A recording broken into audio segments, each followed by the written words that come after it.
for years, gay men were told that they were artificial women. And not only were they artificial women, but they didn't really like women. And gay women were told, of course, that they were artificial men who didn't really like men. Well, a lot of people took that very seriously and thought, okay, if I'm an artificial woman, then I'm supposed to act like an artificial woman, I guess, and I'll do all the things that I can imagine an artificial woman being. That's programming. That's accepting somebody else's understanding of how you're supposed to be and incorporating it into your own understanding of how you're supposed to be.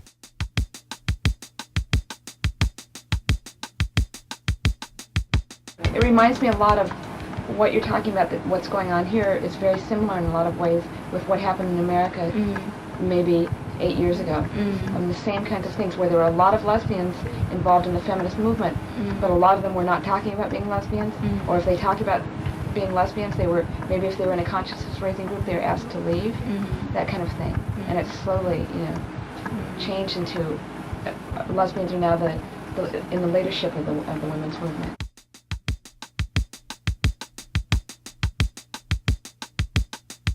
I went to Denmark in May of 1950, and my first surgery occurred in 51. So now that we're up to 75, that makes it 24 years, which I don't like too much about all this whole thing. I don't know why we're talking about. It only means that I'm creeping up to the half-century mark, and I really don't care.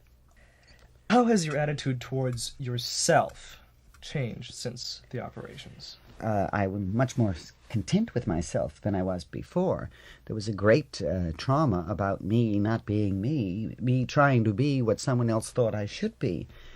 After the surgery, that kind of all disappeared. My life became something else.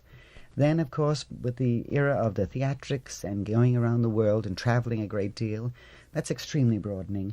I think maturity had a great deal to do with contentment. For many years I ran very, very, very hard, pushed very hard to get I don't know where, and I discovered that when I slowed down I started to enjoy life more, and perhaps it's just middle age and so forth that sets into anyone's life. Right. And I find that I enjoy the things I'm doing more by not trying to crowd too many of them in at one time.